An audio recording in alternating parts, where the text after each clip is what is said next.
वा स्वः तत्सवितुर्वरेण्यं भर्गो देवस्य धीमहि धियो यो नः प्रचोदयात् स्वाहा।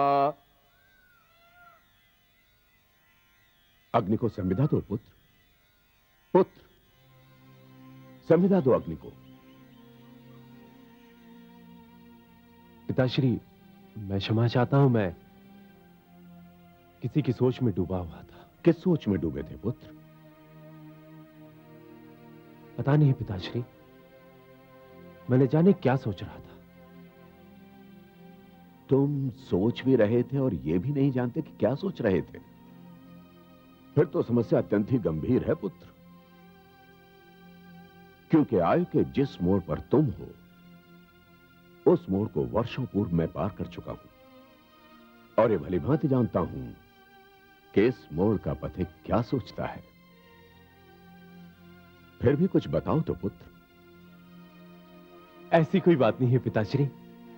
यदि कोई ऐसी बात है पुत्र जो बताई नहीं जा सकती, तो मेरा परामर्श है कि उसके विषय में सोचना ही छोड़ दो, क्योंकि फिर वो पाप के अतिरिक्त और कुछ नहीं हो सकती। और यदि वो पाप नहीं है तो मेरी ये बात भी मानो पुत्र कि पुत्र के विचारों का भागीदार पिता से बढ़कर और कोई नहीं हो सकता। क्या बात है पुत्र?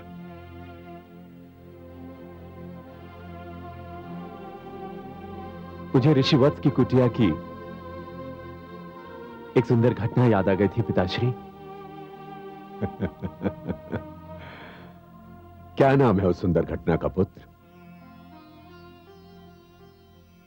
दीपावली। अत्यंत ही सुंदर नाम है। वो अपने नाम से भी अधिक सुंदर है पिताश्री। अच्छा, तो तुम्हें उससे प्रेम हो गया है? प्रेम कोई अपराध तो नहीं होता है पुत्र कि जिसे छिपाने की आवश्यकता हो। मुझे तो प्रसन्नता है कि तुम प्रेम में भी अपने स्तर से नहीं गिरे। तुमने प्रेम किया भी तो वत्स जैसे महान ऋषि की कन्या से। एक ऋषि कन्या मेरे आश्रम की शोभा बढ़ाएगी, इससे अधिक प्रसन्नता की और क्या बात हो सकती है पुत्र? किंतु पिताश्री, मेरी समझ में नहीं आता कि मैं ये बात दीपावली से कैसे कहूं। जाओ और उसके समक्ष विवाह का प्रस्ताव रखो पुत्र। हां, मेरी ओर से अनुमति है, क्योंकि मैं नहीं चाहता कि प्रेम के कारण मेरा पुत्र ऋषि के स्थान पर कवि बन जाए।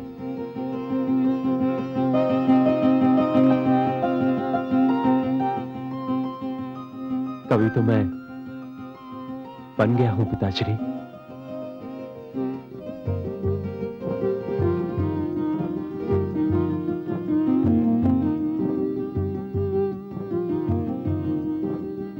शिष्य विरोचन,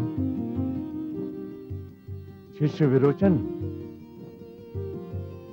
विरोचन। जी गुरुदेव। ये मैंने तीसरी बार पुकारा है तुम्हें। मैं क्षमा चाहता हूं गुरुदेव। मैं देख रहा हूं कि कुछ दिनों से तुम अपने आप में नहीं हो, कहीं खोए रहते हो। शिक्षा में भी तुम्हारी रुचि कम हो गई है। बात क्या है? क्या बात है? मैं तुम्हारा गुरु हूं, मुझे तुम्हारे विषय में हर बात जानने का पूरा अधिकार है। गुरुदेव, गुरुदेव, मैं एक वन सुंदरी पर अपना मन हार बैठा हूं। हार बैठे हो? घोर आपत्ति है मुझे इस शब्द पर। युवराज कुछ हारा नहीं करते, भले ही वो मन क्यों ना हो। जो हारते हैं उन्हें युवराज कहने का तो क्या, युवराज समझने का भी कोई अधिकार नहीं है। कहो कि एक वन सुंदरी तुम्हें भावे। हाँ गुरुदेव, ये सत्य है। तो हारो नहीं, जाओ उसे जीत कर ले आओ। कैसे गुरुदेव? उसके पास जाओ और उससे कहो कि तुम उसका भाग्य संवारना चाहते हो, उससे विवाह करना चाहते हो। परंतु गुरुदेव। परंतु क्या? जीवन में परंतु दुर्बलता का लक्षण होता है। उस कन्या ने तो कभी स्वप्न में भी ना सोचा होगा कि असुर लोक का युवराज उसके समक्ष विवाह का प्रस्ताव रखेगा। उसके ना मानने का तो प्रश्न ही नहीं उठता है। और यदि ये प्रश्न उठा तो? उस प्रश्न के उत्तर के लिए उन अधिकारों का प्रयोग होगा जो असुर लोक के युवराज होने के नाते तुम्हें प्राप्त है।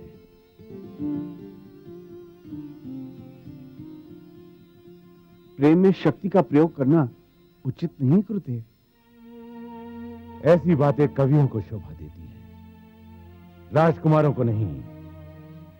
राजकुमारों को शक्तियां इसलिए नहीं मिलती हैं कि एक साधारण सी कन्या उनके प्रस्ताव को अस्वीकार कर दे और वे सिर झुकाए चुपचाप खड़े रहे।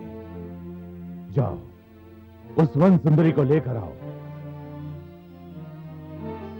जो आज्ञा गुरुदेव।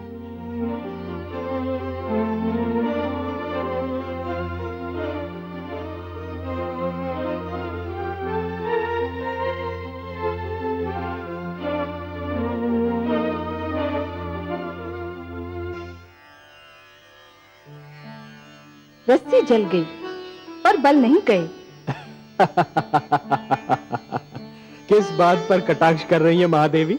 कटाक्ष नहीं कमल नयन, सत्य कह रही हूँ। न जाने कैसे भ्रष्ट विचार लेकर जन्मे हैं दैत्य गुरु शुक्राचार्य।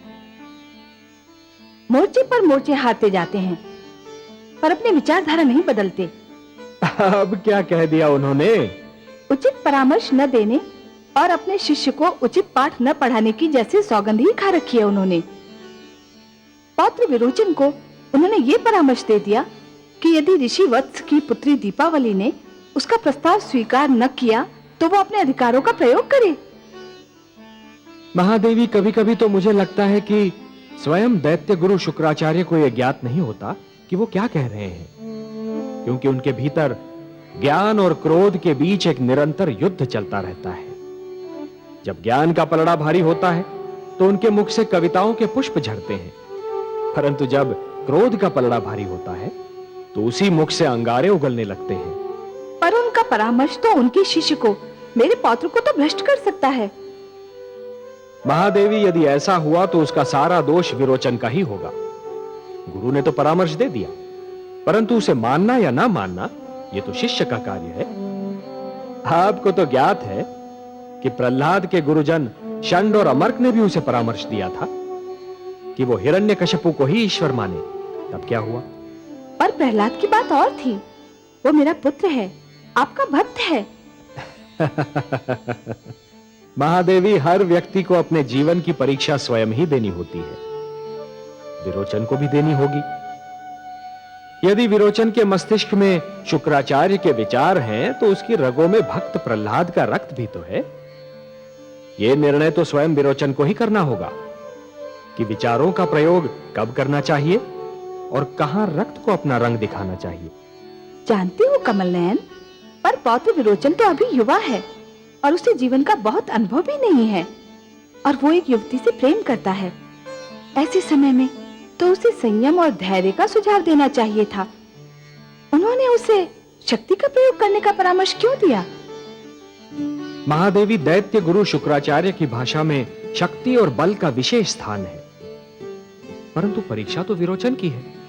उसे तो यह ज्ञात है कि दैत्य गुरु शुक्राचार्य क्या हैं, कौन हैं, क्या करते रहे हैं, और यदि ये सब कुछ जानते हुए भी विरोचन ने उनके परामर्श को अपनी बुद्धि की कसौटी पर नहीं कसा, तब तो फिर उसका परिणाम वही होगा महादेवी, जैसे उस व्यक्ति के साथ होता है जो ये जानता तो अवश्य है कि अग्नि की ज्वाला जला देती है, परंतु फिर भी उसे छूने का प्रयास करता है।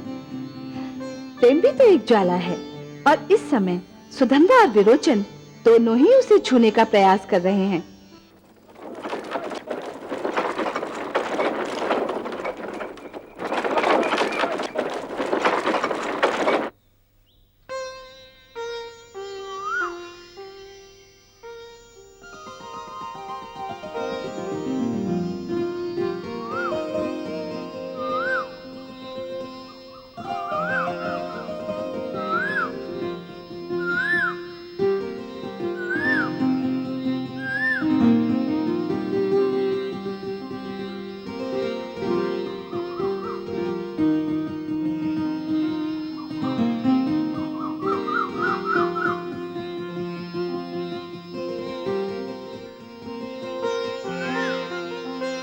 देवी,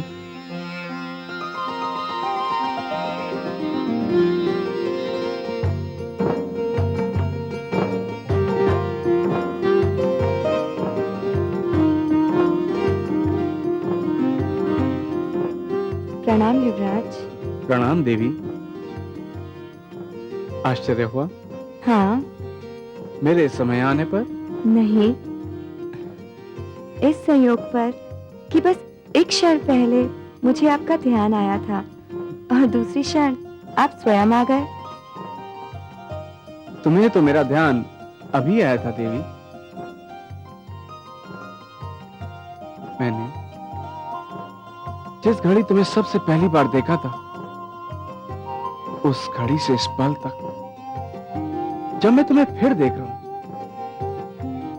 तुम्हारे ध्यान ने मेरा साथ एक पल के लिए भी नहीं छोड़ा। पधारिए युवराज, आपका स्वागत है।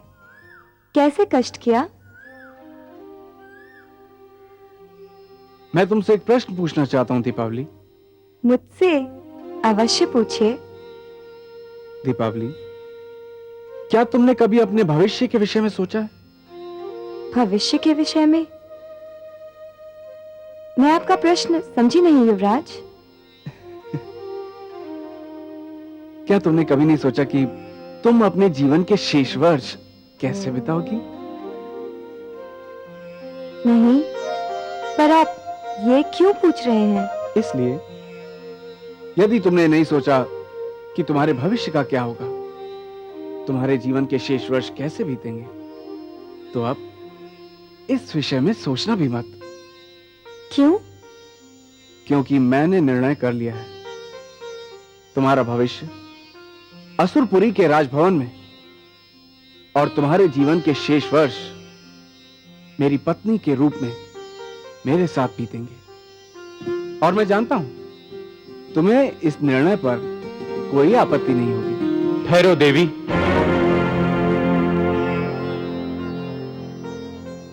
इससे पहले कि तुम युवराज विरोचन को कोई उत्तर दो, मैं ये कहना चाहता हूं कि तुम्हारे नेत्रों ने जो मेरे मन को संदेश दिया था, मैं उसका उत्तर लाया हूं। देवी, मैं तुमसे विवाह करना चाहता हूं। ऋषिपुत्र। दीपावली, मेरे राजभवन के द्वार तुम्हारे स्वागत की आस लगाए हुए हैं और मेरा ऋषि आश्रम तुम्हारे पैरों की चाप पर कान धरे हुए है। तुम्हारा क्या उत्तर है देवी? मेरी तो कुछ समझ में नहीं आ रहा, कुछ समझ में नहीं आ रहा। मैंने तो पहले ही कहा था कि एक सूर्य और दूसरा चंद्रमा है। पर चुनना तो एक को ही होगा दीपावली, या सूर्य को या चंद्रमा को। जीवन के लिए सूर्य और चंद्रमा दोनों ही आवश्यक हैं। एक दिन का उजाला है और दूसरा रात्रि का। हे युवराज, आप महान सम्राट प्रहलाद के पुत्र हैं, तो हे ऋषिपुत्र, आप एक महान ऋषि की संतान। कोई ऐसा गुण नहीं जो आप दोनों में ना हो, और कोई ऐसा दोष भी नहीं जो आप दोनों में से केवल एक में हो। आप दोनों ही श्रेष्ठ हैं। मेरे मन में आप दोनों के लिए बहुत कोमल भावना है। मेरे लिए यह निर्णय लेना असंभव है कि मैं किसे स्वीकार करूं। परंतु निर्णय तो लेना ही होगा देवी। तुम नहीं लोगी तो कौन लेगा? पिताश्री, उनका परामर्श ही मेरा मार्गदर्शन कर सकता है। उन्होंने सदैव एक पिता से अधिक एक मित्र बनकर मुझे मार्ग दिखाया है। आप दोनों को उनके लौटने तक प्रतीक्षा करनी होगी। मैं प्रतीक्षा करूंगा। पर मैं प्रतीक्षा नहीं कर सकता देवी। क्यों युवराज? तुम्हारे पिताश्री एक ऋषि हैं दीपावली, और संयोग से सुधनवा के पिताश्री भी एक ऋषि हैं। और मुझे भय है कि ऋषि होने के कारण तुम्हारे पिताश्री सुधनवा का पक्षपात करेंगे। मैंने तुमसे प्रेम किया है दीपावली, और मैं अपने इस प्रेम को किसी भी स्थिति में खोना नहीं चाहूंगा। देवी, एक प्रेमी नहीं घमंडी युवराज बोल रहा है। तुम इसे कुछ भी समझ सकते हो सुधनवा, किंतु मैं आज दीपावली को अपने साथ ले जाने आया था और मैं इन्हें अपने साथ ले जाकर ही रहूंगा। यह शक्ति और अधिकार का अनुचित उपयोग है। मैं इसे प्रेम प्रयास कहता हूं। तुम जो चाहे इसे नाम दे सकते हो। मैं देवी दीपावली को अपने साथ अपनी नगरी लेकर जाऊंगा। ये मेरे गुरु शुक्राचार्य के आश्रम में रहेंगी, जहां इन्हें सोचने का और निर्णय लेने का पर्याप्त समय मिलेगा। तुम अपने कार्य की कितनी भी सुंदर शब्दों में व्याख्या कर लो, किंतु ये बलपूर्वक अपहरण के अतिरिक्त और कुछ भी नहीं। नारी अपहरण सबसे बड़ा पाप है। दीपावली, तुम्हें मेरे साथ चलना होगा। तुम चाहो तो मैं तुम्हारी रक्षा कर सकता हूं। नहीं ऋषिपुत्र, मैं अपने कारण दो महान व्यक्तियों के बीच हिंसा नहीं होने दूंगी।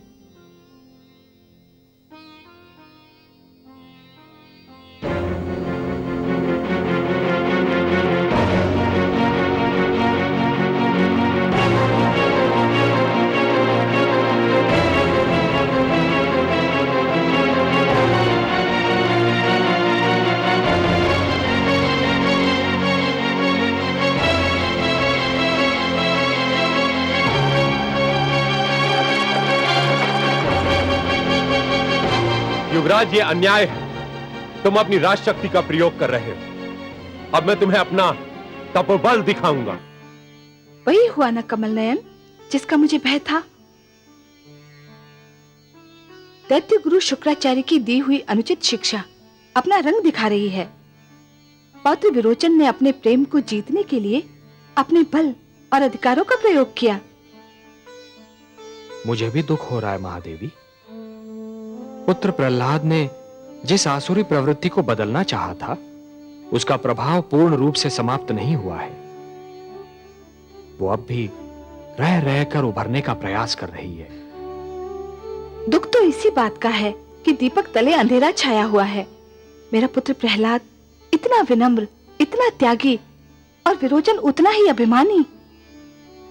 मैं आपसे सर्वथा सहमत हूं महादेवी। जिस प्रकार पुत्र विरोचन अपने प्रेम को जीतने के लिए शक्ति का प्रदर्शन कर रहा है, उससे तो उसकी प्रेम भावना पर ही प्रश्न चिन्ह लग जाता है।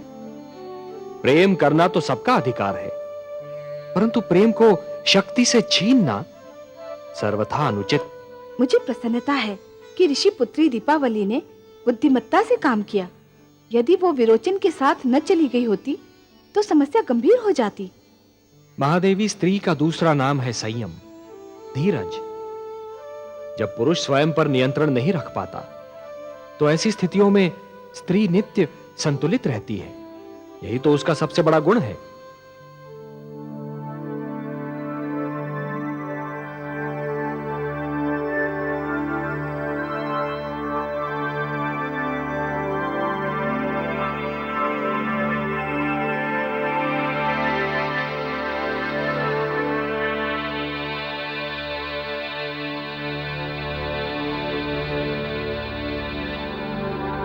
गुरुदेव,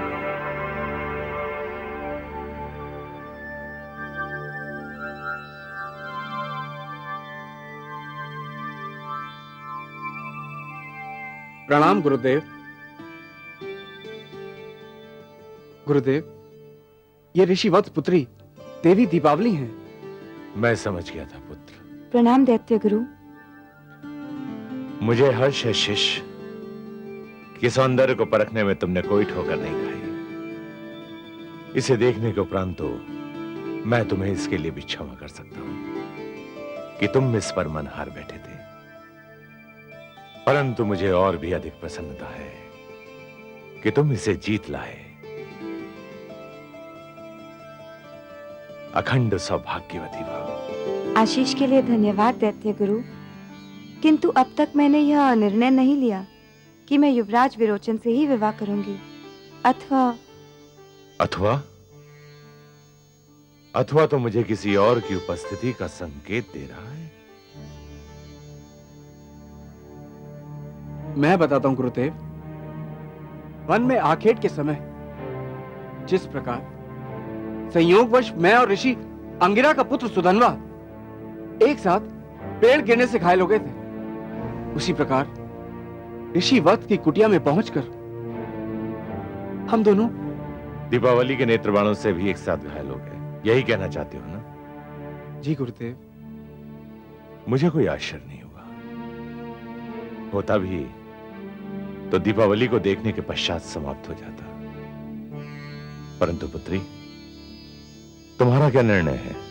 मैं कोई निर्णय नहीं ले पा रही हूँ कुलगुरु। युवराज विरोचन और ऋषिपुत्र सुधनवा के बीच मैं स्वयं को उस नौका की भांति पा रही हूँ जो बीच मझधार में है और नदी के दोनों तट उसे अपनी ओर आने का संकेत कर रहे हैं। किंतु इस नौका को किसी एक तट का ही संकेत स्वीकार करना होगा। प्रश्न किसी एक तट के संकेत को स्वीकार करने का नहीं, प्रश्न तो दूसरे तट के संकेत को अस्वीकार करने का है। और इसी स्थान पर पहुंच के मैं स्वयं को असमंजस में पा रही हूँ। हे कुलगुरु, यदि आपसे कहा जाए कि सूर्य और चंद्रमा में से एक को स्वीकार और दूसरे को अस्वीकार कर दें, तो आपका क्या उत्तर होगा? गुरुदेव, मैं देवी दीपावली को इसी कारण आपके आश्रम में लेकर आया हूं। मैं चाहता तो इन्हें राजभवन में भी लेके जा सकता था, किंतु मैंने सोचा कि राजभवन में रहकर देवी ये न सोचे कि मैं उन पर कोई दबाव डाल रहा हूं। ऋषि की पुत्री ऋषि शुक्राचार्य के आश्रम में स्वयं को अधिक स्वच्छंद और स्वतंत्र समझेंगी। अवश्य शिष्य। ऋषि पुत्री दीपावली, मेरे इस आश्रम में तुम्हारा हार्दिक स्वागत है।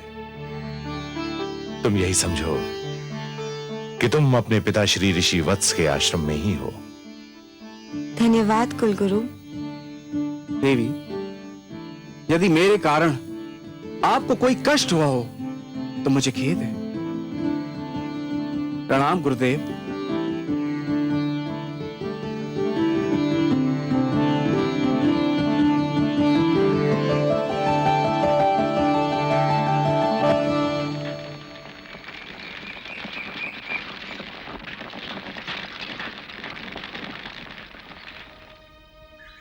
मुझे खेद है पुत्र, मुझे अत्यंत खेद है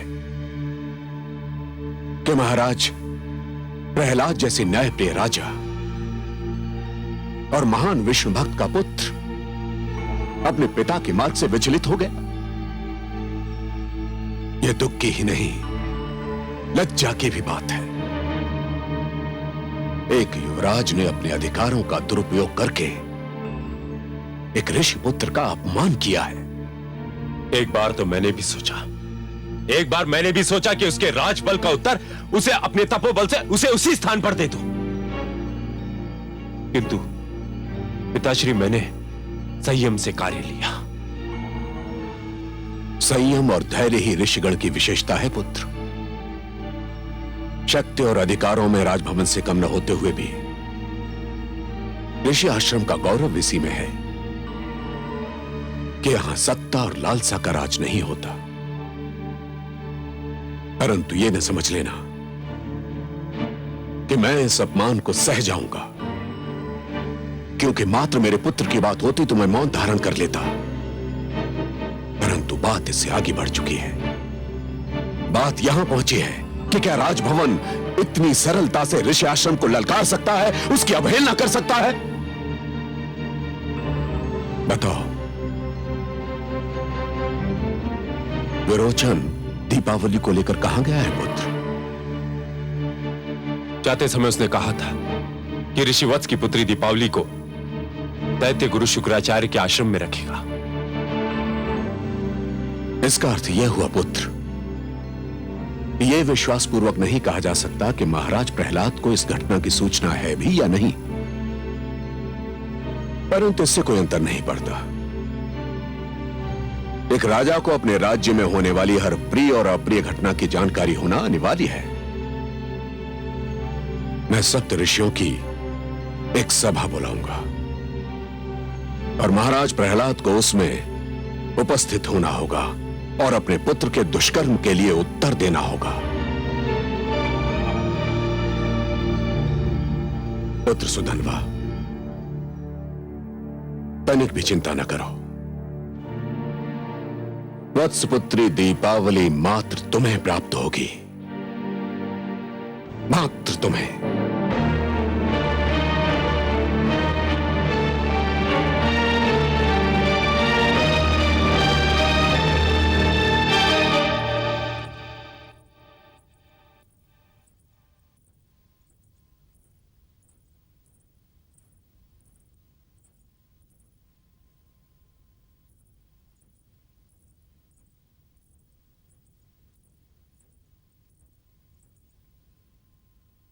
महाराज, स्वामी। क्या हुआ महारानी? क्षमा करें महाराज, मैंने आपको गहरी नींद से उठाया, पर महाराज बात ही कुछ ऐसी है। क्या बात है? महाराज, एक तपस्वी पधारे हैं और वे आपसे इसी समय मिलने का हठ कर रहे हैं। मैंने उन्हें बहुत समझाने का प्रयास किया कि भेंट भोर होने पर ही संभव है, पर वे नहीं माने महाराज। यदि कोई तपस्वी आधी रात को हमसे मिलना चाहता है तो कोई असाधारण कारण ही हो सकता है। और देवी, तपस्वी और ऋषि का स्थान बहुत ऊंचा होता है। वे हमारे राज्य के कर्मचारी नहीं हैं जिन पर कर्मचारियों के नियम और विधान लागू किए जा सके। वे किसी भी समय हमसे मिलने का अधिकार रखते हैं। तो स्वामी, उन्हें यहाँ आने की अनुमति दे दी जाए? नहीं, मैं स्वयं उनकी सेवा में जाऊंगा।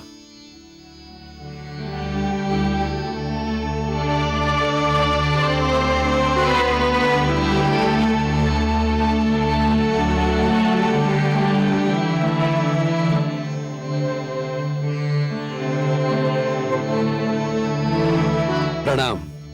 हे ऋषिदेव, प्रहलाद के राजभवन में आपका स्वागत है। यशस्वी भव। आधी रात में आने का कारण मैं इसलिए नहीं पूछ रहा हूं कि मुझे आपके आने से कोई कष्ट हुआ है, केवल इसलिए पूछ रहा हूं कि आपको स्वयं यहां आने में कष्ट हुआ होगा। मुझे सप्तऋषि गण ने आप तक एक संदेश पहुंचाने का आदेश दिया है। क्या आज्ञा है सप्तऋषि गण की? वो चाहते हैं कि कल प्रातः धर्म क्षेत्र में आयोजित उनकी सभा में आप उपस्थित हों। मेरा सौभाग्य। पर कोई विशेष समस्या है? वे आपसे कुछ प्रश्न पूछना चाहते हैं। ऋषिदेव, यह मत समझिएगा कि मैं अपने अधिकारों का प्रदर्शन कर रहा हूं, किंतु यदि आप यह बता सकें कि सप्तर्षि किस विषय में प्रश्न पूछना चाहते हैं तो मुझे प्रसन्नता होगी। महाराज, मुझे जितना ज्ञात था और जो बताने का आदेश दिया गया था वह सब मैं कह चुका हूं। इसके आगे स्वयं मुझे कुछ ज्ञात नहीं। सप्तर्षि गण से मेरा प्रणाम कहकर यह कह दीजिएगा कि उनकी आज्ञा का पालन होगा। मैं उनकी सभा में अवश्य उपस्थित रहूंगा। धन्यवाद महाराज। यशस्वी भव।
यशस्वी भव। हे सप्तऋषियों, आप ज्ञान के साथ आकाश हैं, विद्या के साथ सागर हैं। हर वो व्यक्ति आपकी महानता को पहचानता और मानता है जो ज्ञान और विद्या के शब्दों से परिचित है। अपने तुच्छ सेवक प्रहलाद का प्रणाम स्वीकार करें। स्थान ग्रहण करें राजन।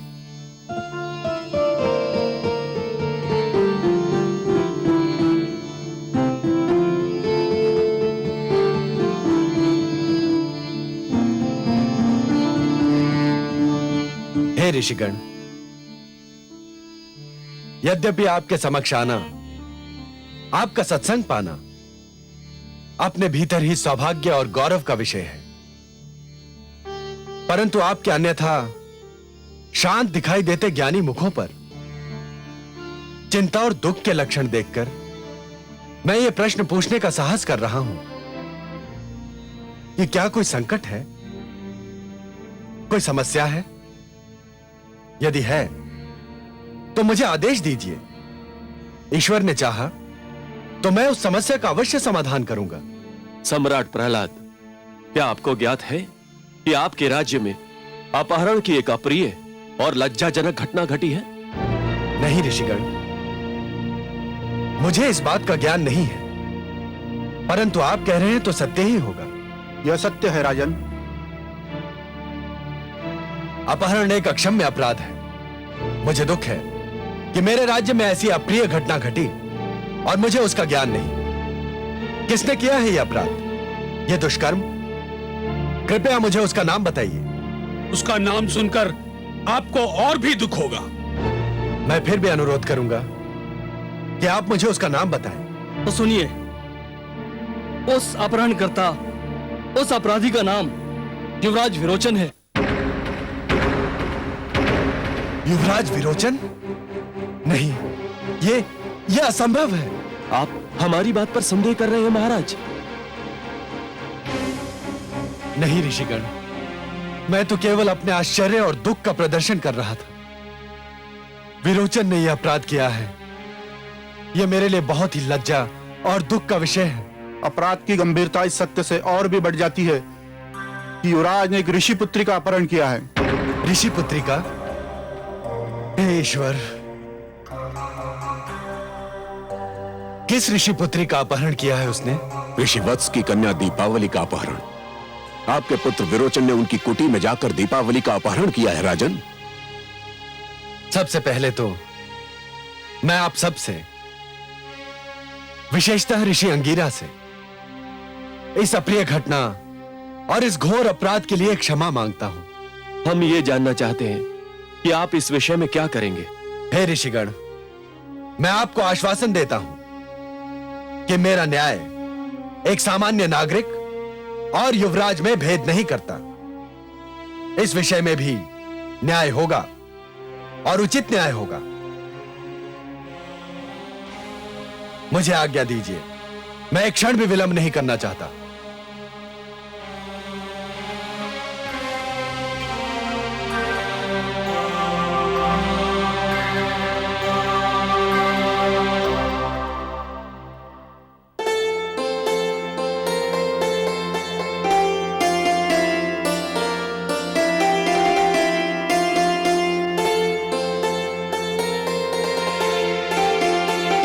पुत्री,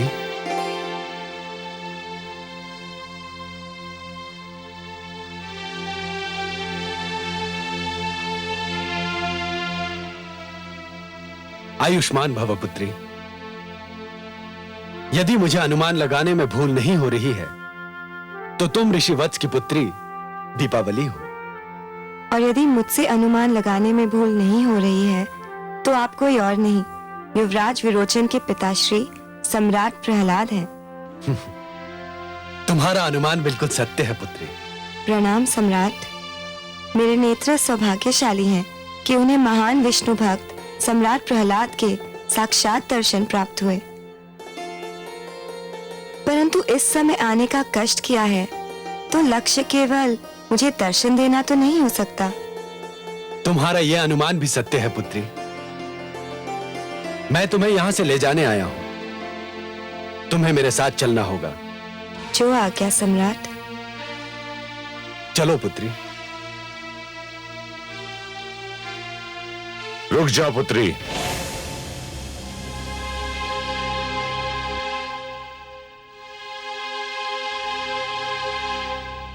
मुझे खेद है महाराज, आप दीपावली को यहां से नहीं ले जा सकते।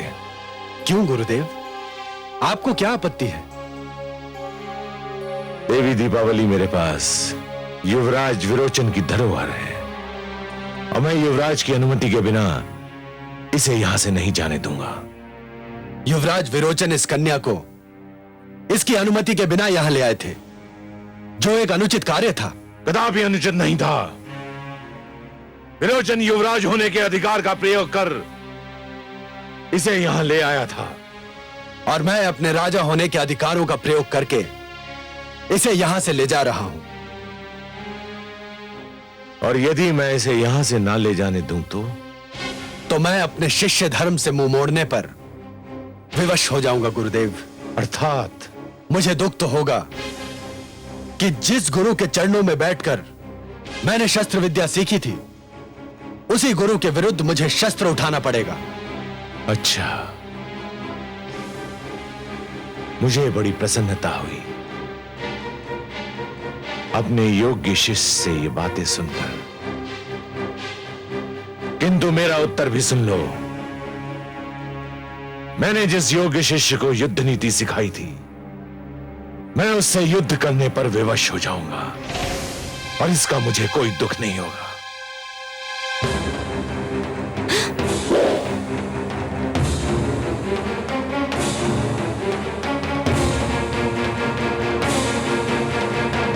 रुक जाइए गुरुदेव, रुक जाइए महाराज।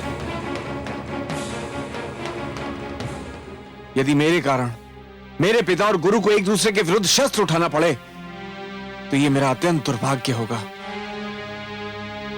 चलो पुत्री। पिताश्री, आप दीपावली को कहां ले जाना चाहते हैं? मैं दीपावली को तुमसे उस समय तक दूर रखना चाहता हूं जब तक वो स्वयं अपने भविष्य के विषय में कोई निर्णय न कर ले, और तब तक तुम मुझसे नहीं मिल सकते। यह अन्याय है महाराज। आप ही ने इस विरोचन को युवराज बनाया था और विरोचन युवराज है, और युवराज को किसी भी स्थान पर किसी से भी मिलने का पूर्ण अधिकार है। विरोचन अब युवराज नहीं है गुरुदेव। निर्णय हो जाने तक मैं युवराज के समस्त अधिकारों को स्थगित करने की घोषणा करता हूं। चलो पुत्री।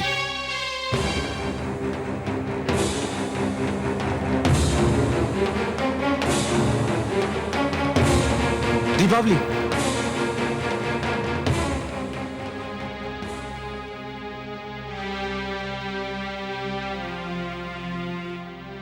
भूल मेरी थी। मुझे चाहिए था कि दीपावली के यहां आते ही उसके संग तुम्हारे साथ फेरे करवा देता, परंतु तुम चिंता मत करो वत्स, दीपावली तुम्हारी है और तुम्हारी ही होकर रहेगी।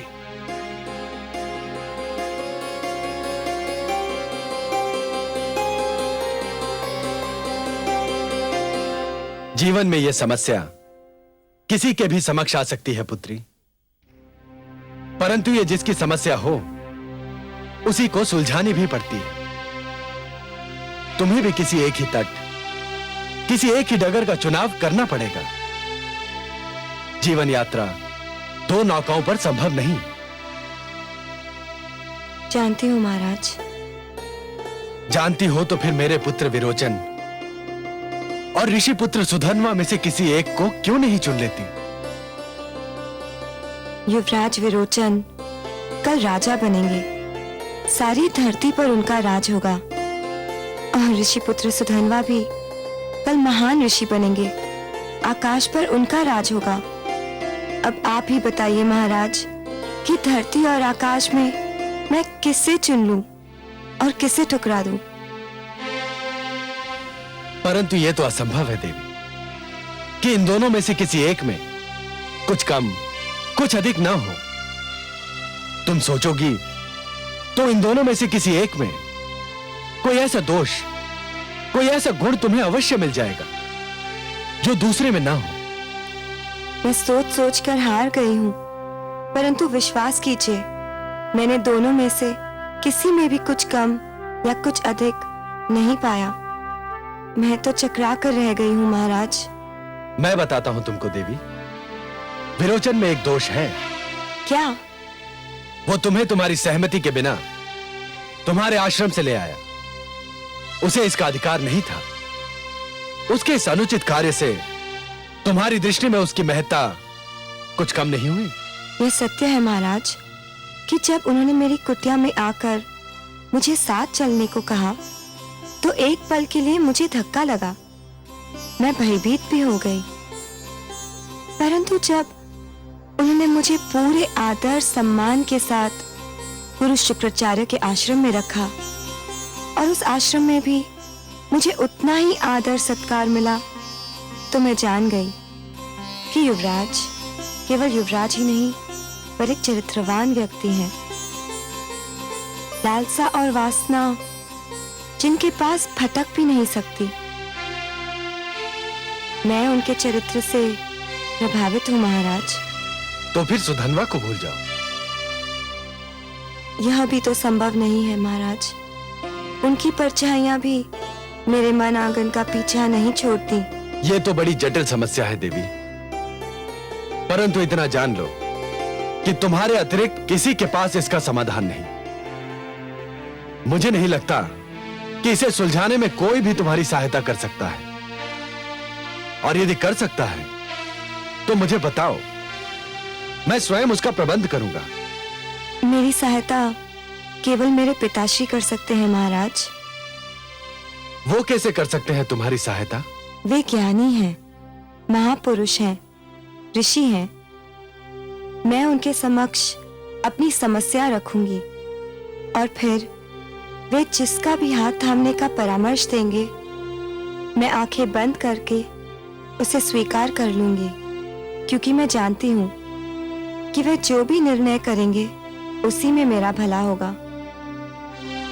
पिता के लिए तुम्हारे विचार सुनकर मुझे बहुत प्रसन्नता हुई। एक अच्छी पुत्री ही अच्छी पुत्रवधू बन सकती है।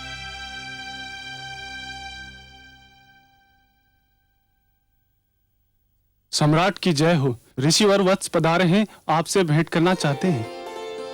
अरे पुत्री, ये तो बड़ी शुभ घड़ी है। इस समय कुछ और भी मांगा होता तो अवश्य मिल जाता। ऋषिवर बहुत उत्तम समय पधारे हैं। उन्हें पूरे आदर और सम्मान सहित यहां ले आओ।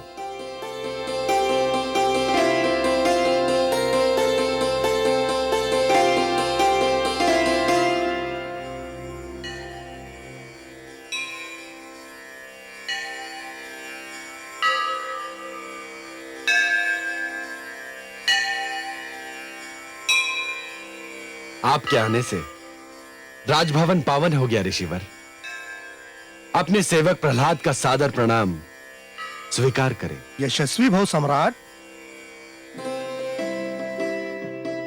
आपकी पुत्री आपके लिए बहुत व्याकुल हो रही थी ऋषिवर।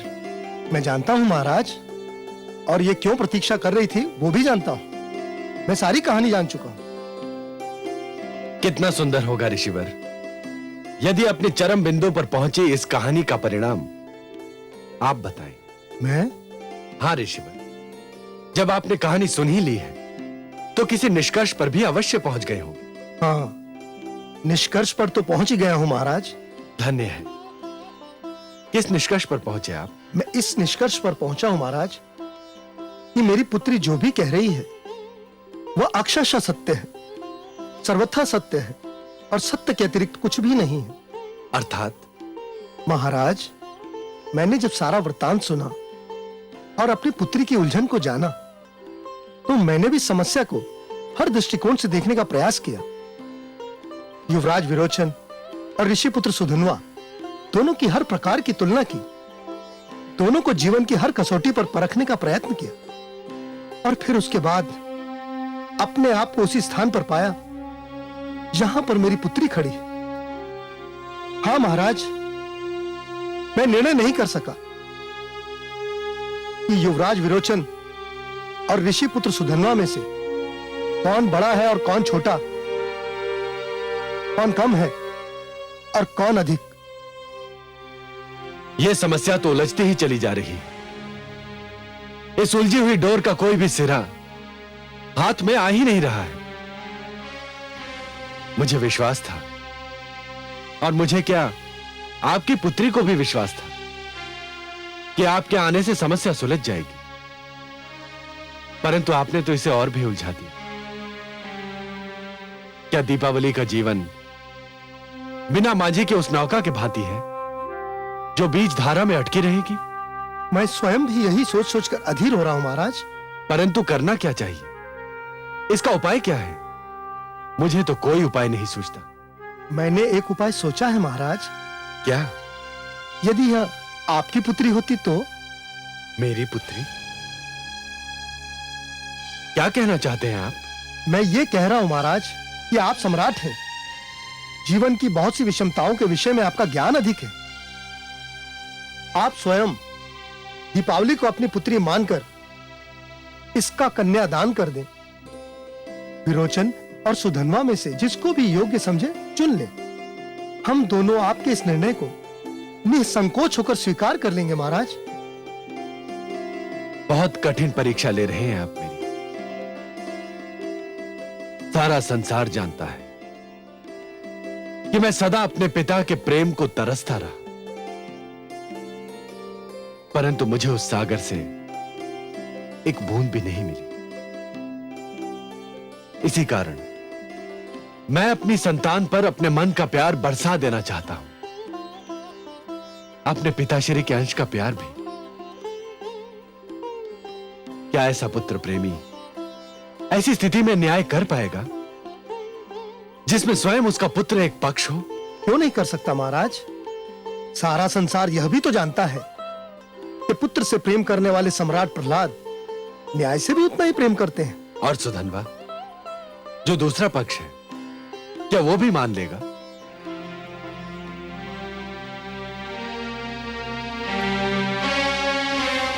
सुधन्वा सोचेगा, और ठीक ही सोचेगा, कि यदि मैंने अपने पुत्र के पक्ष में निर्णय दिया तो वो पुत्र प्रेम के कारण दिया हो, न्याय प्रेम के कारण नहीं। यदि मुझे समस्या को सुलझाना है तो सुधन्वा के सहयोग के बिना संभव नहीं। मुझे सुधन्वा के पास जाना हो, अभी इसी समय।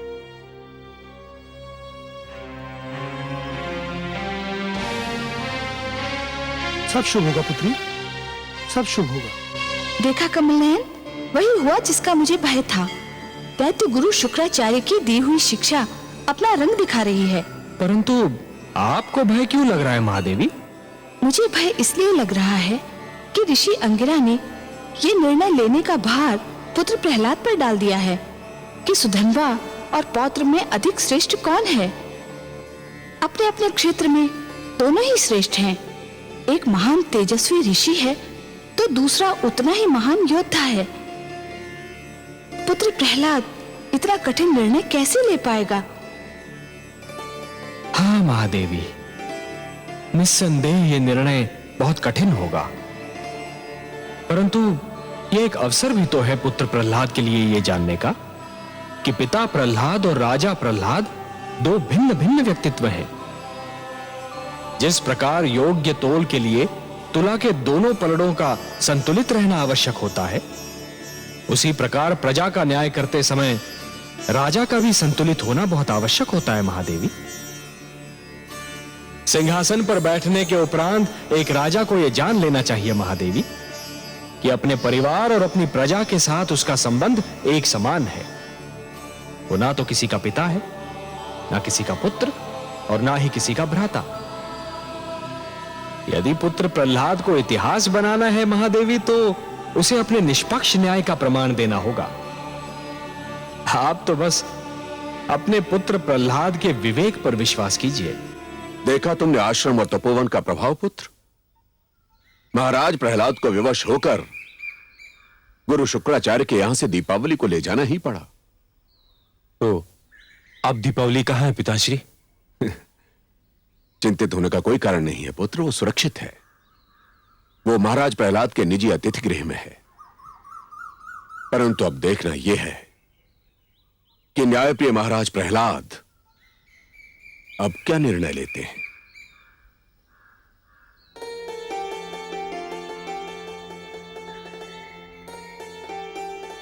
सेवक प्रहलाद आपको कोटि कोटि प्रणाम करता है। तेजस्वी भव। हे ऋषिपुत्र सुधन्वा, आप भी मेरा प्रणाम स्वीकार करें। यशस्वी भव। आपको यह सूचना तो मिल ही गई होगी कि देवी दीपावली अब कुलगुरु शुक्राचार्य के आश्रम में नहीं, पिता के संरक्षण में है। मैं आपसे, विशेषतः सुधन्वा से एक अनुमति लेने आया हूं। अनुमति? मुझसे किस बात की अनुमति चाहिए आपको राजन? ऋषि वत्स ने अपनी पुत्री का भविष्य मेरे हाथों में सौंप दिया है। मैं कुछ समझा नहीं राजन। उन्होंने मुझे आदेश दिया है कि उनकी पुत्री दीपावली के भविष्य का निर्णय मैं करूं। दीपावली जिस असमंजस में फंस गई है, उसे उस असमंजस से बाहर मैं निकालूं। उसके पति के रूप में विरोचन और सुधन्वा में से किसी एक को मैं चुनूं। अर्थात आप अपना निर्णय सुनाने आए हैं राजन? नहीं ऋषि, इस विचित्र समस्या के दो पक्ष हैं। एक, मेरा पुत्र युवराज विरोचन, और दूसरा आपका पुत्र सुधन्वा। न्यायाधीश बनने के लिए मुझे अपने पुत्र की अनुमति की आवश्यकता नहीं है, क्योंकि वो मेरा आज्ञाकारी पुत्र है। ऋषिवर, मुझे आवश्यकता है आपके पुत्र सुधन्वा की अनुमति की, क्योंकि वो दूसरा पक्ष है।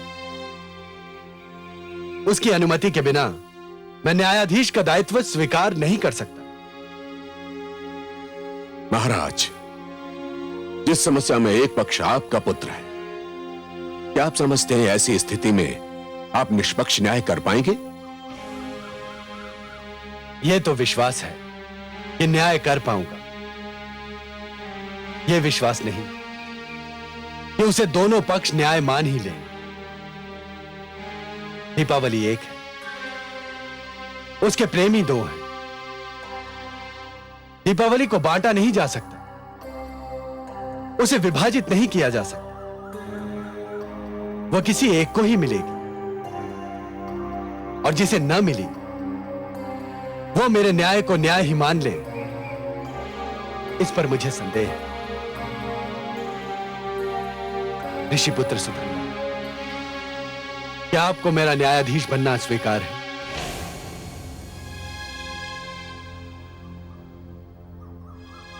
महाराज प्रहलाद, आपका प्रस्ताव मानने के अतिरिक्त मेरे पुत्र के पास दूसरा मार्ग बचा ही नहीं है। नहीं ऋषिवर, यदि सुधन्वा नहीं चाहेगा तो मैं कभी बीच में नहीं आऊंगा। किसी और को यह कार्य सौंपने का प्रयास करूंगा।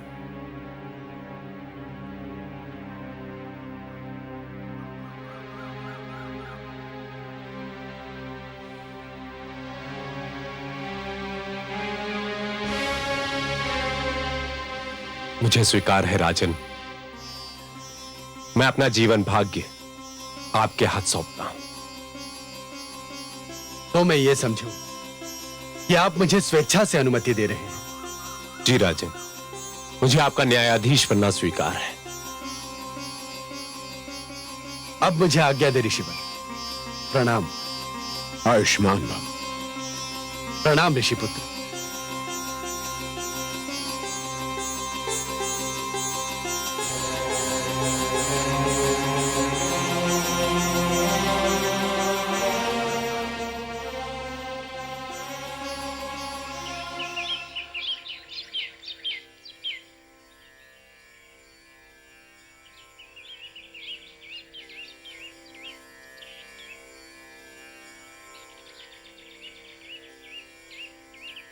प्रणाम गुरुदेव। आयुष्मान भव। आपने मुझे स्मरण किया था गुरुदेव? हाँ वत्स, मैंने तुम्हें बुलाया था। आज्ञा दीजिए गुरुदेव। महाराज प्रहलाद ने दीपावली को तुम्हारे लिए या ऋषि पुत्र सुधन्वा में से किसी एक को चुनने का निर्णय अपने हाथों में लिया है। महाराज अपनी न्यायप्रियता के लिए जग प्रसिद्ध है, इसलिए मुझे चिंता हो रही है। इसमें चिंता की क्या बात है गुरुदेव? मुझे यह चिंता है वत्स कि वो केवल यह सिद्ध करने के लिए कि वो न्यायप्रिय है और तुम उनके पुत्र हो, कोई निर्णय तुम्हारे विरुद्ध ना दे दें। तो मुझे क्या करना चाहिए गुरुदेव? मेरे मस्तिष्क में एक योजना ने जन्म लिया है वत्स। अब तुमको नीति का आश्रय लेना। महाराज प्रहलाद पर दबाव बढ़ाने के लिए तुम्हें अपनी दादी श्री राजमाता कायाधु के पास जाना चाहिए। राजमाता तुमसे बहुत स्नेह करती है और महाराज उनसे बहुत प्यार करते हैं। यदि राजमाता तुम्हारे पक्ष में हो गई तो महाराज विवश होकर तुम्हारे पक्ष में निर्णय देंगे।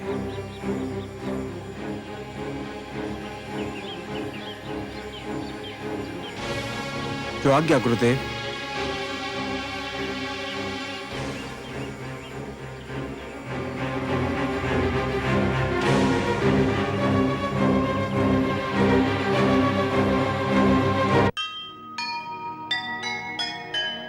ऐसे गुरु को क्या कहे, क्या दे उसको मान। नीति वचन के नाम पर जो बाटे अज्ञान, आज प्रेम के नाम पर सुलगी है जो आग। जलते हैं इस आग में, देखे किसके भाग, देखे किसके भाग। ऐसा मत कहो पौत्र। यदि मेरे होते हुए मेरे लाडले पौत्र को दुख हुआ तो ये मैं सहन नहीं कर सकती। मैं अपने पुत्र प्रहलाद को तुम्हारे पक्ष में निर्णय देने के लिए विवश कर दूंगी। समझ लो, दीपावली तुम्हारी हो गई। ये आप कैसे कह सकती हैं दादीश्री? मैंने उसे पिता प्रेम के लिए तड़पते देखा है। मैंने उसे अपने पिता से प्रेम की भिक्षा मांगते हुए देखा है। भला ऐसा व्यक्ति अपने पुत्र को अपने प्यार से वंचित कैसे रख सकता है? आपका तर्क मेरी समझ में आता है दादीश्री, किंतु पता नहीं क्यों मुझे विश्वास नहीं होता कि ऐसा ही होगा। ऐसा ही होगा पुत्र, विश्वास करो। माताश्री, जब राजमाता ने कहा है कि निर्णय तुम्हारे पक्ष में होगा, तो निर्णय तुम्हारे ही पक्ष में होगा पुत्र। मैंने जब सारी कहानी सुनी थी तो मुझे बहुत चिंता हो गई थी, परंतु अब राजमाता की बात सुनकर मेरी वो चिंता दूर हो गई। महाराज राजमाता से बहुत प्रेम करते हैं, वे उनकी बात कदापि नहीं टाल सकते। मैंने महाराज के रोम रोम से प्रसन्नता झलकते हुए देखी थी जब तुम युवराज बने थे पुत्र। और जब राजमाता ने तुम्हारा पक्ष ले लिया है तो महाराज को तुम्हारा पक्ष लेना ही होगा पुत्र। आपकी ये बात सुनकर माताश्री मैं संतुष्ट हो गया और दादीश्री से बात करके मेरे मन का बोझ हल्का हो गया। प्रणाम दादीश्री। आयुष्मान भव पौत्र। प्रणाम माताश्री। सुखी रहो मेरे लाल।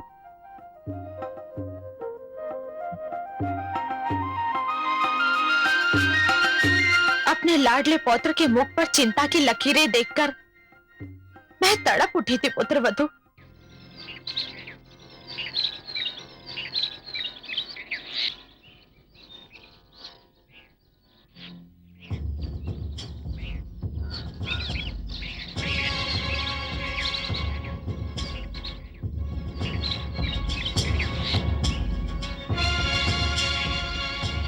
पिताश्री ये भी लीजिए ना।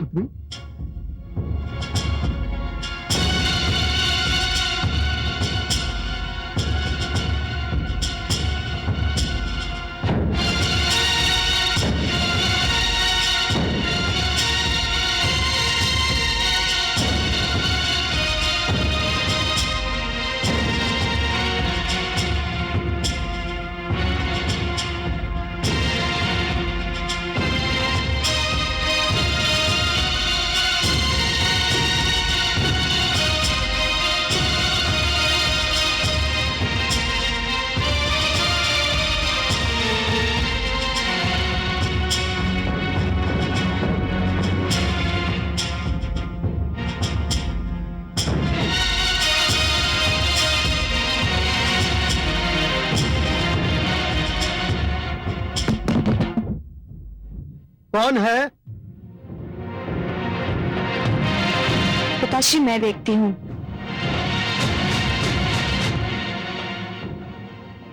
कौन है? कौन है? कौन था पुत्री? पता नहीं पिताश्री।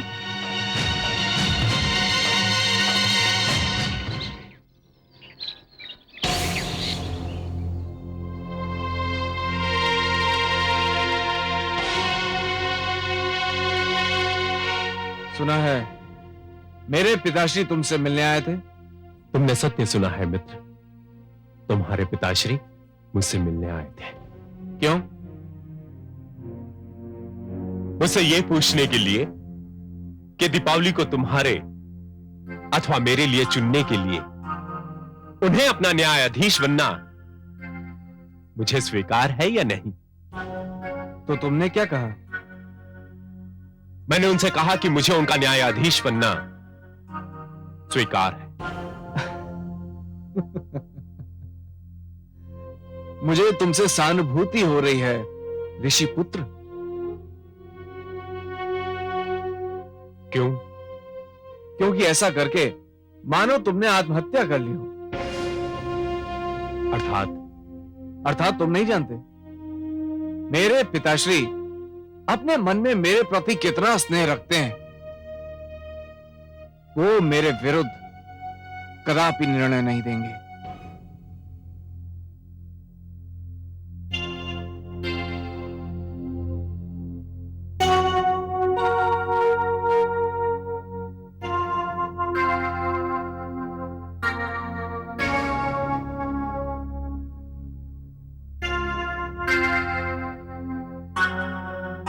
पुत्र, माते आप? प्रणाम माते। आयुष्मान भव पुत्र। आपने क्यों कष्ट किया माते? कोई कार्य था तो मुझे बुलवा लिया होता। मैं तुमसे कुछ मांगने आई हूँ पुत्र। आप मेरे प्राण मांग लीजिए माते। मेरा जीवन तो आपके प्रेम का दिया हुआ दान है। आपके लिए मेरे प्राण भी चले जाएं तो भी मैं यही समझूंगा कि मेरा पुत्र धर्म अभी पूरा नहीं हुआ।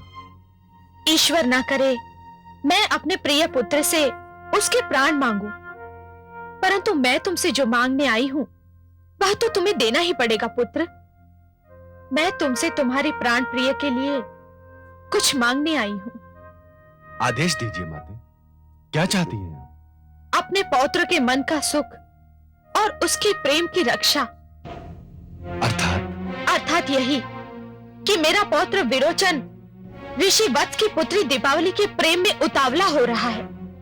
यदि उसे दीपावली ना मिली तो उसका सुख छीन जाएगा। और सुधनवा, वो भी तो किसी का पुत्र है ना माते?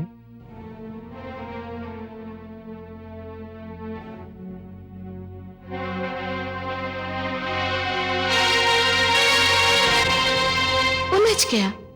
मेरा पुत्र एक बार फिर विकट समस्या में उलझ गया। कौन उलझ गया महादेवी? मेरा प्रहलाद। और कौन? जब वो बालक था तो समस्याएं उसके सामने एक एक करके आती थी, किंतु अब कई समस्याएं, कई प्रश्न उसके समक्ष नाग के समान फन फैलाए खड़े हैं। न्याय की समस्या, व्यवस्था की समस्या, मर्यादा की समस्या, किस किस की सुनेगा वो? महादेवी, आपका पुत्र एक राजा है और इसीलिए वो ब्रह्मा जी की तरह 4 मुखों वाला या मेरी तरह 4 भुजाओं वाला नहीं है। उसे तो सब कुछ अकेले ही करना पड़ता है। मुझे तो लगता है कि आपका पुत्र प्रहलाद इस समस्या को भी सरलता से सुलझा लेगा। नहीं कमल नयन, लगता है उसके प्रति आपका स्नेह कुछ कम हो गया है। हे पद्मनाभ, आप वो नहीं देख रहे जो मैं देख रही हूँ। कन्या दीपावली, उसके पिता और तो और अंगिरा पुत्र सुदन्वा ने भी उसके समक्ष श्रेष्ठता का चुनाव करने की चुनौती रखती है, किंतु योग्यता का आधार क्या होगा? विरोचन पुत्र प्रहलाद को अत्यंत प्रिय है। राजमाता कयाधु का भी वो लाडला है। एक ओर स्नेह संबंधों की बेड़ियां, तो दूसरी ओर न्याय की मांग। महादेवी, यदि आप पुत्र प्रहलाद की कोई सहायता करना चाहती हैं तो मैं आपको नहीं रोकूंगा। यही तो समस्या है कमल नयन। श्रेष्ठता के चुनाव में एक ओर राजमहल का वैभव है तो दूसरी ओर आश्रम की पावनता। एक ओर बल है तो दूसरी ओर साधना। एक ओर समस्त सुविधाएं हैं तो दूसरी ओर अपार शांति। एक ओर अधिकार ही अधिकार है तो दूसरी ओर समर्पण ही समर्पण।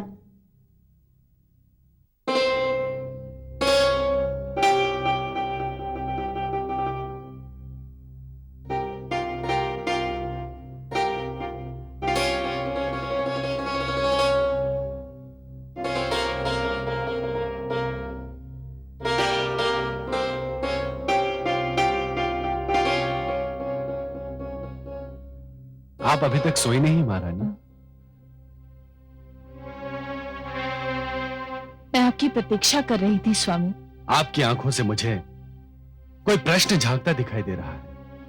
हाँ स्वामी, आप चाहें तो इसे प्रश्न भी कह सकते हैं, परंतु मेरे लिए एक प्रश्न से अधिक प्रार्थना है।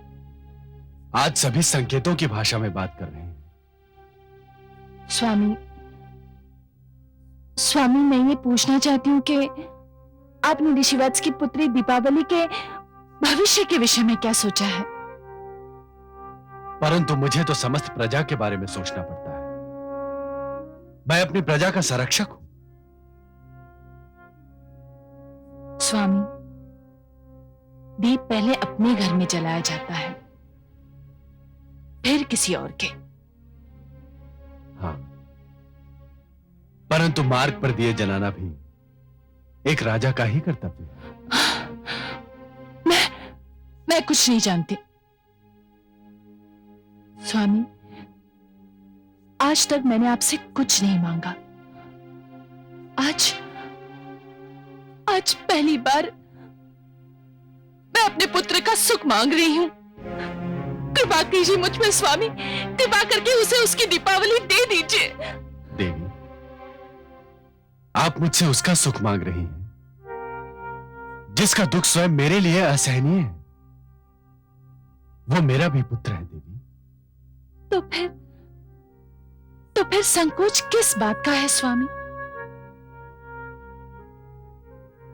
संकोच एक पिता नहीं कर रहा है देवी, संकोच एक न्यायाधीश कर रहा है। मुझे स्वयं दीपावली बहुत प्यारी लगती है। ऐसी प्यारी पुत्र वधू पाने के लिए कौन पिता उत्सुक न होगा? प्रेम मुझे एक ओर खींच रहा है और न्याय मुझे दूसरी ओर, और मैं किसी निष्कर्ष पर नहीं पहुंच पा रहा हूं। मैं जानता हूं कि मैं पुत्र विरोचन का दुख नहीं देख सकता। उसकी आवश्यकता भी नहीं है स्वामी।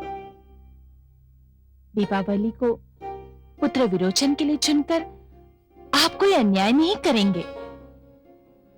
पुत्र विरोचन ने दीपावली के मन में भी तो घर कर लिया है।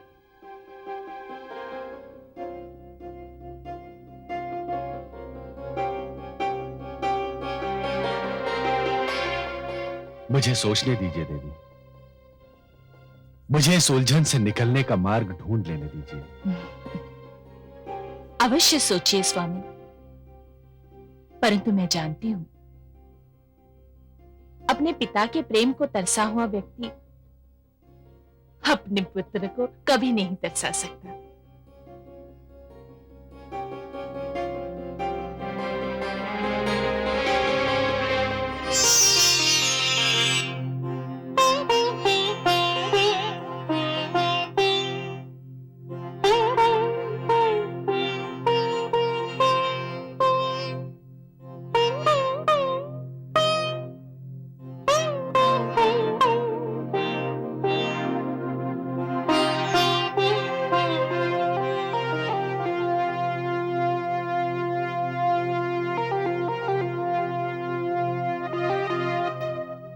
क्या बात है महादेवी?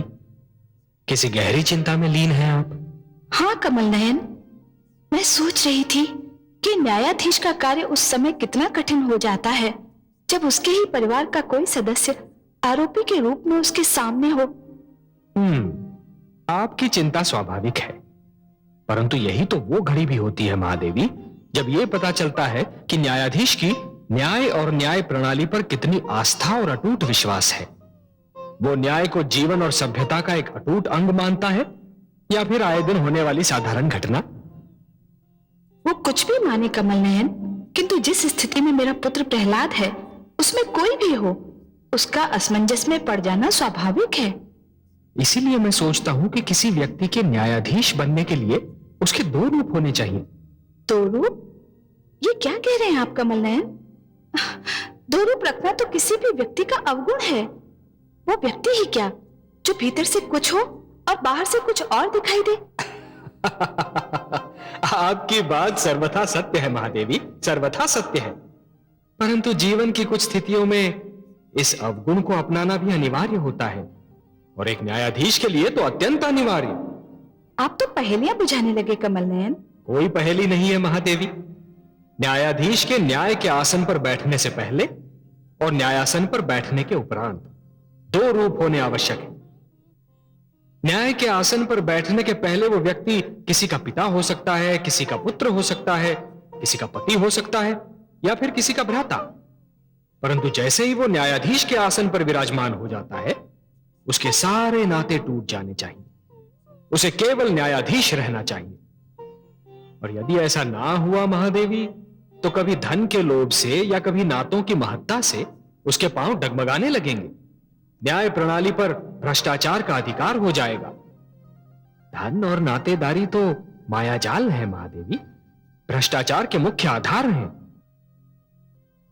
इस स्थिति में मुझे अपने पुत्र से एक विचित्र प्रकार की सहानुभूति हो रही है। न जाने आगे क्या होने वाला है।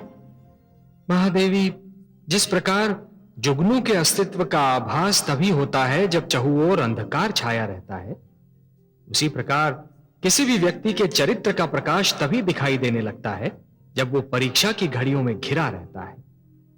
अब देखना यह है कि वो इस परीक्षा के लिए कितना तैयार है।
युवराज विरोचन पधार रहे हैं।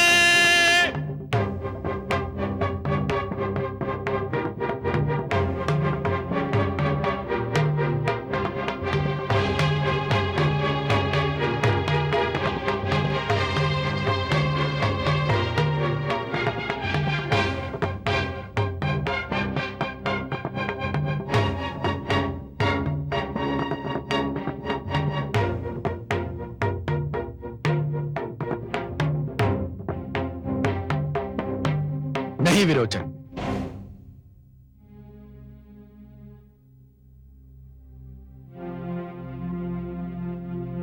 अभी आप इस आसन पर नहीं बैठेंगे जब तक ऋषि वत्स की पुत्री दीपावली के विषय में कोई निर्णय नहीं हो जाता, तब तक आप केवल एक पक्ष की श्रेणी रखते हैं, युवराज की नहीं। मुझे आपत्ति है महाराज। मुझे भय है कि आप परंपराओं की अवहेलना कर रहे हैं। परंपरा अनुसार विरोचन का युवराज के रूप में अभिषेक किया जा चुका, किंतु मैं उस परंपरा को तोड़ चुका हूं।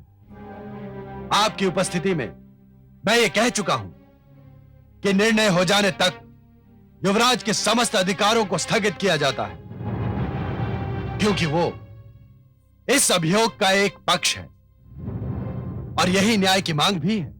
महाराज, न्याय की मांग यह भी है कि जब तक आरोपी पर लगाया गया आरोप सिद्ध नहीं हो जाता है, तब तक उसे निर्दोष और निरपराध समझा जाए।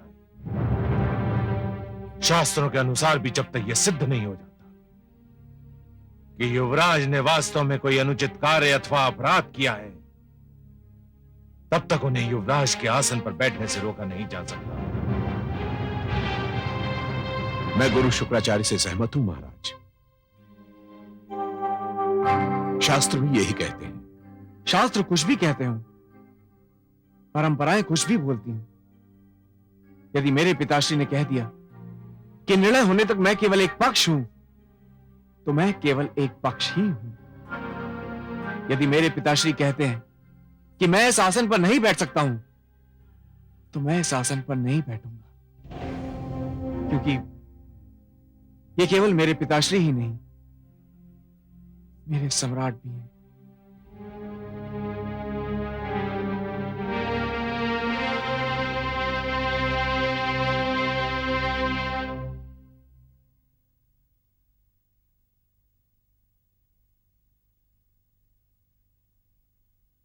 मेरे समक्ष एक जटिल समस्या है।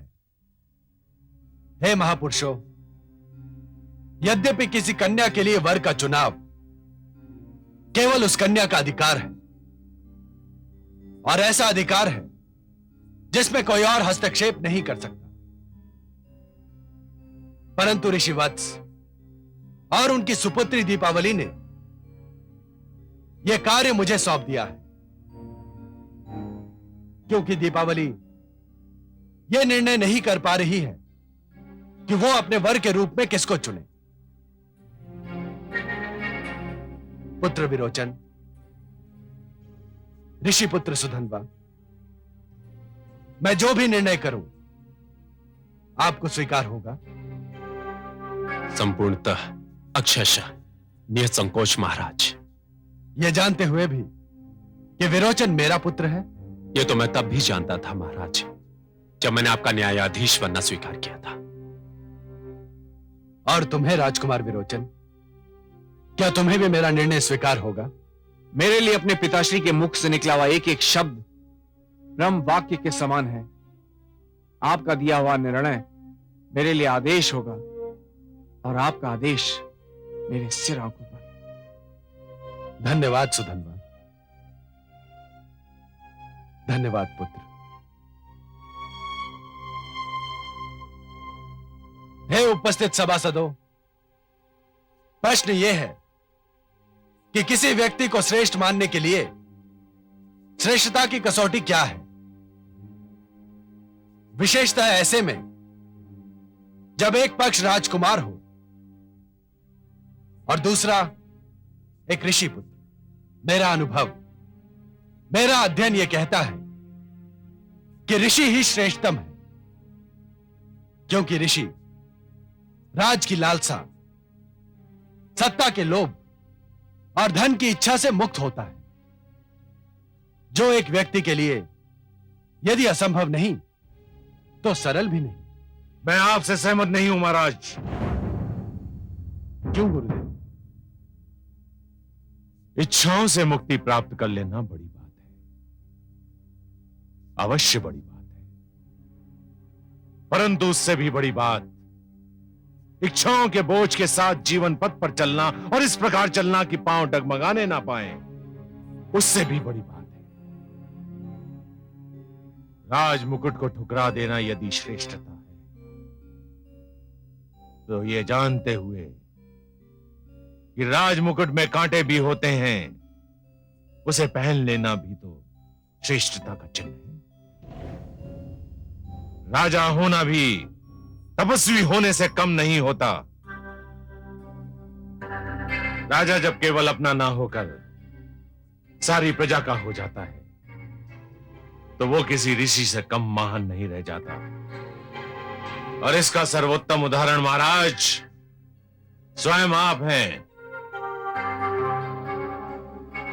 सारा संसार जानता है कि आपने प्रजा के लिए अपने आप को त्याग दिया,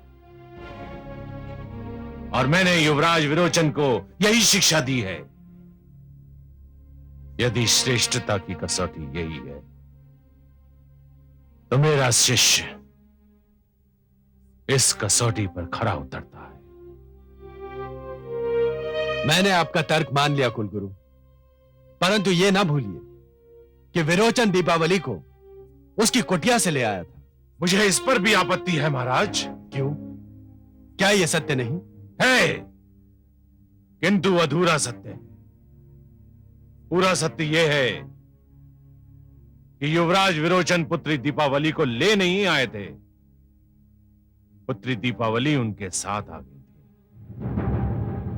और युवराज ने बल का प्रयोग नहीं किया था। बल का प्रयोग केवल शारीरिक रूप में नहीं होता गुरुदेव, मानसिक रूप में भी होता है। विरोचन का युवराज होना, दीपावली का यह जान लेना कि विरोचन युवराज है, पर्याप्त था कि वो उसका कहा मान ले। यह एक ऐसे बल, एक ऐसी शक्ति का प्रयोग है गुरुदेव, जो दिखाई नहीं देती। यही कारण था कि जब विरोचन ने दीपावली को अपने साथ चलने के लिए कहा, तो वो सिर झुकाकर चल पड़ी।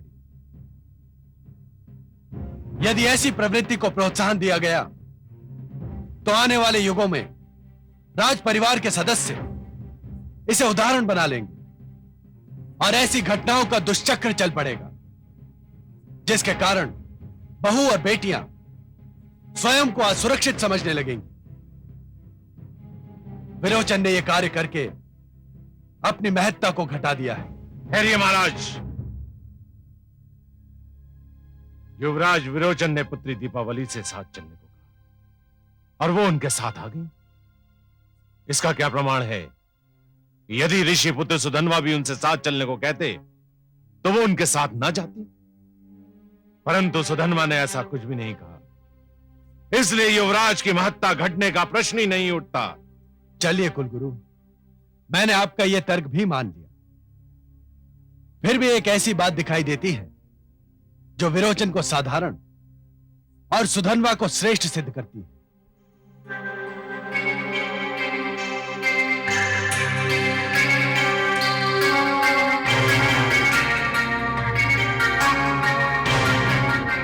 दीपावली विरोचन और सुधन्वा दोनों को भा गई थी, और विरोचन उसे अपने साथ ले आया। कोई साधारण व्यक्ति भी ऐसा ही करता कि जो उसके मन को भा जाए उसे अपने साथ ले जाए। मुझे फिर भी आपत्ति है महाराज। दीपावली स्वेच्छा से युवराज के संग आई थी। तब तो सुधन्वा के श्रेष्ठ होने का एक और प्रमाण मिल गया। आप क्या कहना चाहते हैं? आपके कहने के अनुसार यदि दीपावली स्वेच्छा से विरोचन के साथ चली आई थी, तो कोई साधारण व्यक्ति होता तो उसके चरित्र पर संदेह भी कर सकता था। किसी कन्या के चरित्र पर संदेह करना, उस पर लांछन लगा देना, उस पर किसी प्रकार का आरोप लगा देना, उसका भविष्य और जीवन नष्ट करने के लिए पर्याप्त है। साधारण व्यक्ति ऐसा कर सकता था। परंतु जब मैं सुधन्वा से मिला, तो इस घटना के कारण मैंने उसके माथे पर एक बल भी नहीं देखा। उसके नेत्रों में देवी दीपावली के चरित्र पर संदेह की एक हल्की सी झलक भी नहीं दिखाई देती। नारी के चरित्र पर ही अटल विश्वास, उसकी स्वतंत्रता का यह आदर, उसके अधिकारों के प्रति यह सम्मान ऋषि पुत्र सुधन्वा को युवराज विरोचन से श्रेष्ठतम सिद्ध करता है। इन सब बातों को समक्ष रखते हुए मैं ये निर्णय देता हूं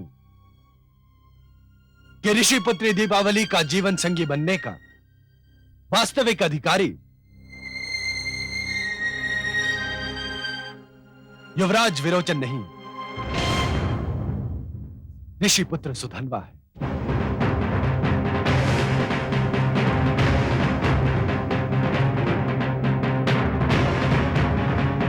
बधाई हो मित्र, बधाई हो।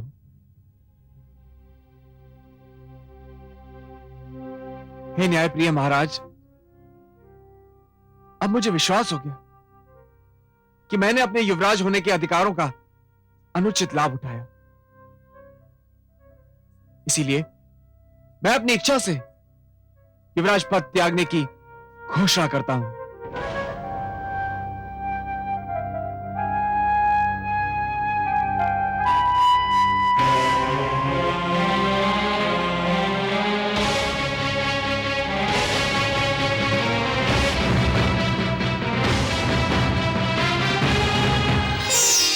कमल नयन, कहिए देवी। धन्य है आपका पुत्र प्रहलाद, धन्य है। आज सारे संसार के साथ साथ मुझे भी उस पर गर्व हो रहा है। और क्यों न हो, जब कोई संतान किसी बड़ी परीक्षा में पूर्ण अंकों से उत्तीर्ण होती है तो माता पिता की प्रसन्नता देखने योग्य होती है महादेवी।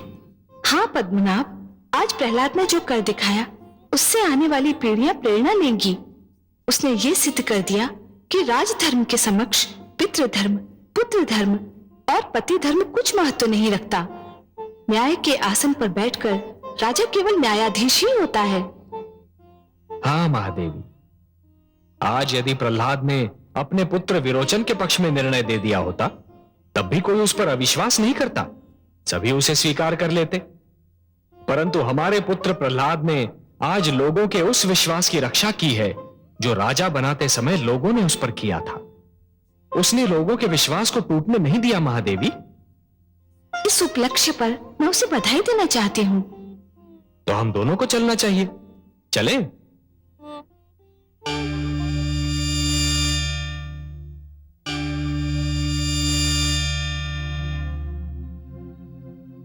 पुत्र, प्रभु,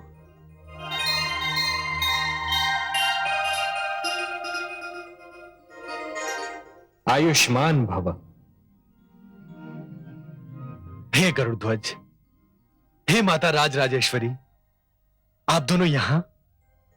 यह मेरा सौभाग्य नहीं तो और क्या है। हम तुम्हें तुम्हारे निर्णय पर बधाई देने आए हैं। माते, मेरे किस निर्णय पर प्रसन्न होकर आप दोनों मुझे दर्शन देने यहां आए? पुत्र प्रहलाद, तुमने जो निर्णय किया वो कोई साधारण कार्य नहीं था पुत्र। हे प्रभु, मैंने तो केवल आपके बनाए गए नियमों का पालन किया है। निस्संदेह पुत्र, निस्संदेह। परंतु फिर भी वो कार्य इतना सरल नहीं था। शालीनता का पूर्ण पालन करने के उपरांत भी तुमने अपने ही पुत्र विरोचन को सुधन्वा से अधिक श्रेष्ठ नहीं ठहराया। दोनों की श्रेष्ठता में बहुत सूक्ष्म रेखा थी पुत्र। ऋषिपुत्र के पास तपोबल था जिसका प्रयोग उसने नहीं किया, परंतु तुम्हारा राजपुत्र विरोचन राजबल का प्रयोग कर बैठा। हे प्रहलाद, यह निर्णय करने में तुम्हें अपनी ही माता कयाधु की सारी स्नेह सरिता को भूलना पड़ा होगा। महारानी धृति की सारी याचनाओं को ठुकराना पड़ा होगा। अपने ही पिता होने की भावना को कुचलना पड़ा होगा। हे पद्मनाभ, यही तो राजा का धर्म है। अवश्य पुत्र, अवश्य। अब तक तुम केवल एक भक्त थे, अब धर्मात्मा भी बन गए। यह सारा संसार तुम्हें एक महामानव के रूप में स्मरण करेगा। मांगो पुत्र, मांगो। तुम्हारी जो इच्छा हो मांगो। बस अब और क्या इच्छा होगी? नदी अपनी यात्रा समाप्त कर सागर तक आ पहुंची है और आप उसे वापस मोड़ना चाहते हैं। हां प्रभु, अब तो केवल ज्ञान चाहिए, वैराग्य चाहिए। मैं अपने इन समस्त उत्तरदायित्वों से मुक्त होना चाहता हूं प्रभु। अब तो केवल आपके रूप का, आपके नाम का स्मरण करना चाहता हूं। तथास्तु। परंतु पुत्र, एक निर्णय जो तुमने किया है, मैं चाहता हूं कि तुम उस निर्णय को वापस ले लो।